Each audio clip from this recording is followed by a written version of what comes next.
La saison se termine en fanfare pour le ski nordique français. Au sommaire de ce 5e épisode printanier, la star Martin Fourcade parle de ses prochains rêves dans l'interview comptée.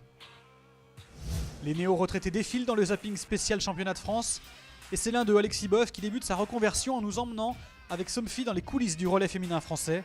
Une journée émouvante avec les techniciens des vice-championnes du monde. Enfin, le portrait Jules Beau du dernier épisode de la saison, c'est Ronan Lamy-Chapuis, un sauteur impatient de remplacer son cousin Jason pour faire à nouveau grimper le nordicomètre à un niveau record.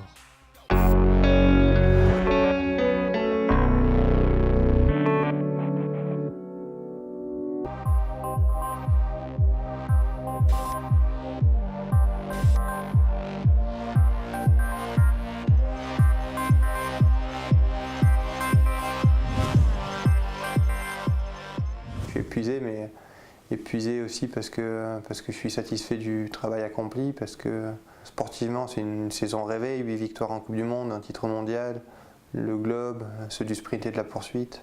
C'était temps que ça s'arrête ? C'était temps que ça s'arrête, surtout mentalement, parce que j'ai beaucoup donné pour revenir au niveau, j'ai beaucoup donné pour me battre pour le général, pour devenir champion du monde. J'ai commencé ma saison, je ne l'ai pas commencé en novembre, je l'ai commencé en septembre après la mononucléose quand je me suis donné à 200% pour pouvoir revenir au niveau, et c'est toute cette fatigue de la préparation finalement, toute cette implication que j'ai mis en octobre, en novembre qui m'a pesé sur la fin de saison. Aujourd'hui j'ai surtout envie de vacances, mais des rêves et des défis sportifs après les vacances, il y en aura plein qui vont revenir.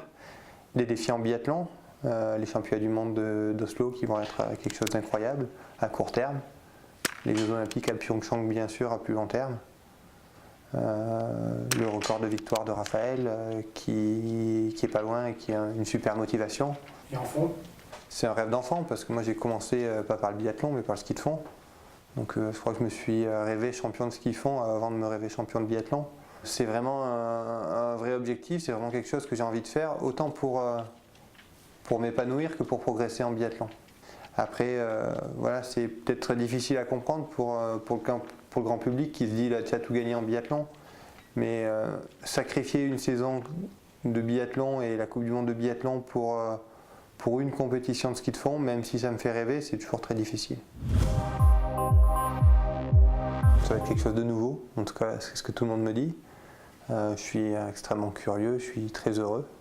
Si j'ai fait ce choix, c'est parce que je pense que je suis capable de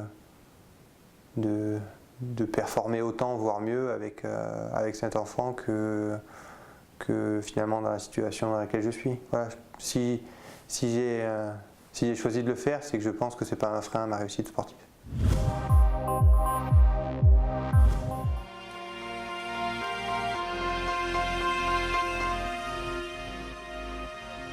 Pour vous, mobilisation en général, le public, tout le monde est en arrière. C'est le retour. Ils sont déjà là. Déjà, ce qui est important à savoir, c'est que pour nous, la saison ne se termine pas avec la finale de la Coupe du Monde. On est encore sollicité avec les championnats de France, puis sur des compétitions en Russie. Et suite à ça, il y aura une période de vacances. Je coupe une grosse dizaine de jours, sans aucune obligation sportive. Après, on reprendra l'entraînement fin avril, début mai.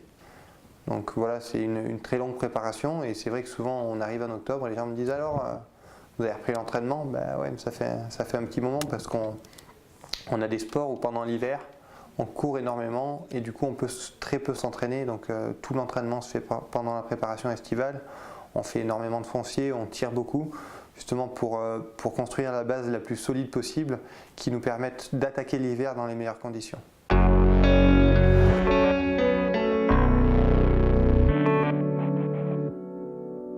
Quand on est athlète, on n'a pas toujours l'occasion de mettre en avant les techniciens, les hommes de l'ombre. Donc voilà, maintenant que je suis passé de l'autre côté de la barrière, j'ai enfin l'occasion de pouvoir vous présenter tout leur travail. Donc voilà, vous allez me suivre. Aujourd'hui, on va vous présenter les coulisses du fartage et on va passer une journée de course en immersion totale dans la peau des techniciens.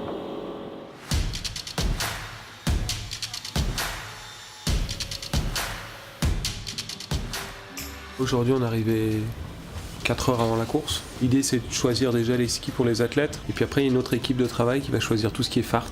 Normalement, les athlètes auront leur ski prêt 15 minutes avant le départ. Il y avait 4 paires de skis, il n'en reste plus que 2 au final. Et puis l'athlète va choisir sa paire de skis. Et là, on va essayer de bien voir chercher le comportement. Ça farine, donc on va essayer de se concentrer là-dessus. Ouais. Ça roule? On est parti? Ouais.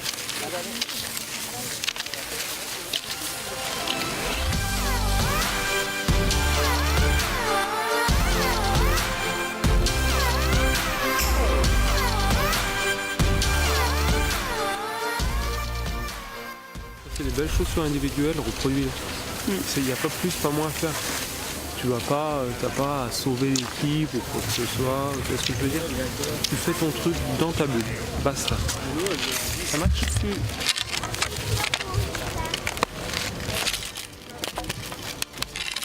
J'aime bien un peu avant la course. On travaille aussi avec les entraîneurs, lui donner un peu des consignes sur la piste. C'est une petite jeune qui est un peu tendue, donc j'essaye de lui apporter un peu de calme. Allez, on envoie, hein? Allez. On envoie du lourd.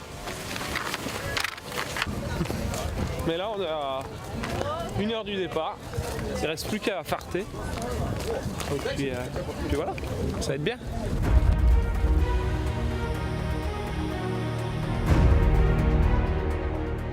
Le moment le plus tendu pour nous, c'est surtout, on va dire, au moment où on va contrôler la qualité de notre travail. Donc c'est le premier relayeur, la première descente, pour voir comment on se situe par rapport aux autres nations. Après, une fois qu'on a vu si ça roulait, si on est dans le coup, après tout le monde se détend un peu. Ok pour Nanas. Ok pour l'Italie, ok pour Nanas. Merci. On a mis un speed qui fait bien glisser comme ça en attente, il n'y a pas de droite, pas de et surtout, reste calme. On n'est pas les favoris, on est pas plus détente, fais ton truc dans ta bulle.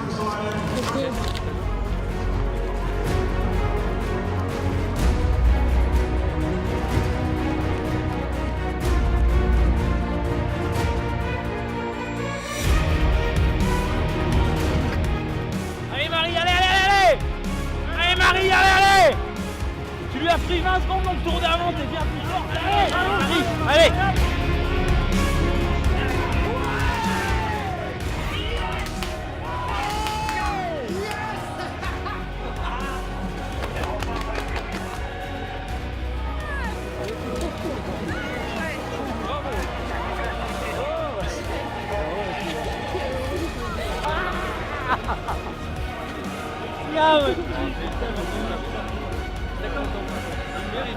Toujours content d'une médaille en relais, c'est les plus belles.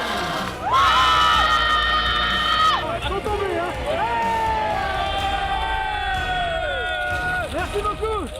Bon bah ça finit bien, hein. On a choisi le bon jour, on a eu un petit peu peur au milieu mais finalement ça se finit nickel donc c'est bien. En plus apparemment les filles avaient vraiment des skis de malade aujourd'hui donc super bon boulot, il va falloir qu'on revienne plus souvent.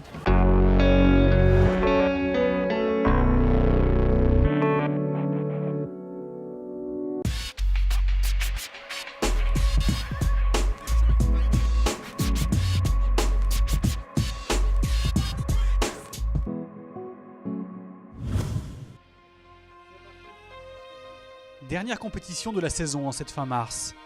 Comme tous les autres, le sauteur est usé par une saison harassante, mais il joue le jeu. Les championnats de France sont une fête, qui plus est à Chaux-Neuve. Pendant la Michel de Bois-Lamont, le champion de France en titre, catégorie peu spéciale, il est parti.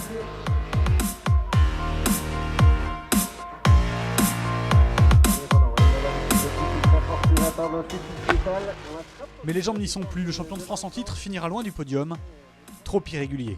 Il a été en dents de scie parce qu'il manque de confiance encore, il a besoin de travailler et on a pu encore le constater aujourd'hui où sur 2 sauts il en fait un bon et un mauvais, quoi. Il a le potentiel pour aller loin, juste un peu de confiance en lui. Il a déjà fait quelques belles perfs, notamment au JO en top 30. Il a tout pour faire, je pense que juste un peu de confiance en lui et ça devrait le faire. Comme pour son cousin Jason, le saut coule dans les veines de Ronan Lamy-Chapuis. À l'heure de prendre sa retraite, le combiné jurassien se remémore les années où il couvait son cadet. Quand j'allais chez mes cousins, on faisait un petit tremplin avec la pelle à côté, on allait avec les skis de fond. Et puis Ronan, il voulait faire comme son cousin. Moi, je veux faire comme Jason. Je veux faire du saut à ski. Et du coup, c'est génial. On s'amusait à côté de chez eux, dans la neige, à jouer toute l'après-midi.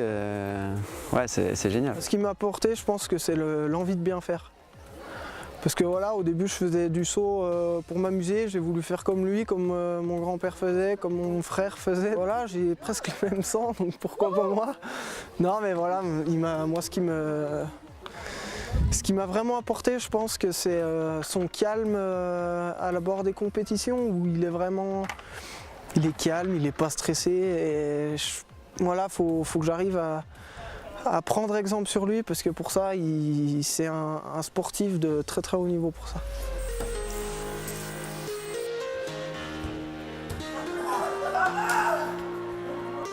Le stress ne semble pourtant pas être le principal problème de Ronan. Clown en chef du groupe de saut, il connaît néanmoins les axes de travail pour franchir un palier. Pour moi, les points améliorés, c'est le vol, parce que à la table, j'ai quand même beaucoup de puissance.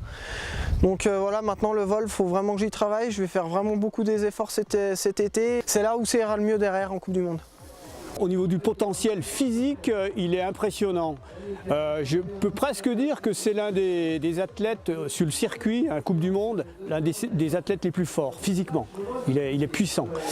Par contre, être puissant physiquement, ça ne fait pas tout. Il faut aussi être très fin en technique pour faire du saut à ski. Il faut être finot. Et là, on a du boulot, quoi. T'as vu comme t'es venu chercher là? Surtout les bras et le dos qui... Ça manque d'efficacité à cause de ça. Les observateurs restent unanimes. S'il reste du travail, à 22 ans, le potentiel est bien là. Et avec les ambitions intactes, Ronan va profiter du circuit estival pour progresser et très vite inscrire à nouveau l'ami Chapuis au palmarès du ski français.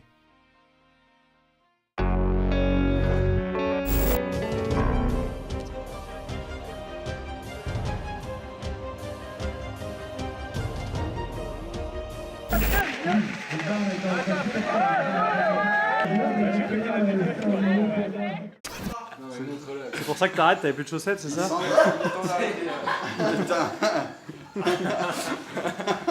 C'est les chaussettes fétiches, j'y peux rien.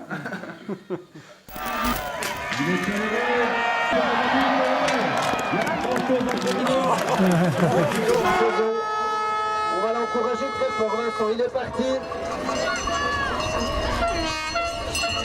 Il attend, tout de suite il veut pas s'arrêter. Là il est gourmand, il a vu qu'il y avait des bonnes conditions. Je pense que sur ce saut, on peut peut-être le saluer de sa victoire.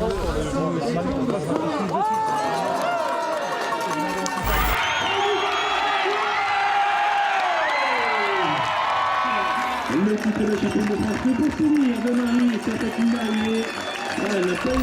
Dernier saut officiel dans les championnats de France. On l'encourage très fort.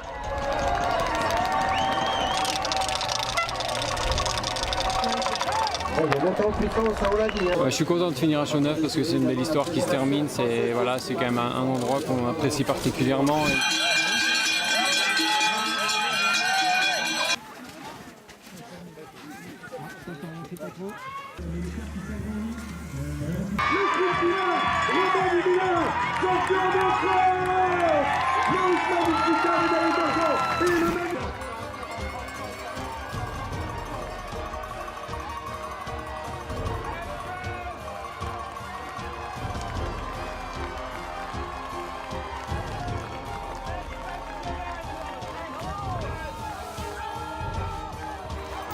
Lui aussi c'est un poney et c'était sa dernière course et je vous demande de lui réserver une ovation. Monsieur Cyril Gaillard!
Nous, on a notre motoman, notre ravitailleur officiel, donc c'est Pierre Janier, le contrôleur antidopage de l'IBU, qui est sur les Coupes du Monde chaque semaine, qui rentre chaque dimanche soir.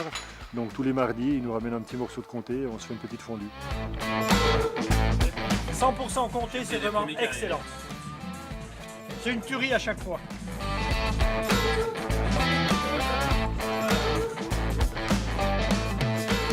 Les produits du terroir, je connais bien.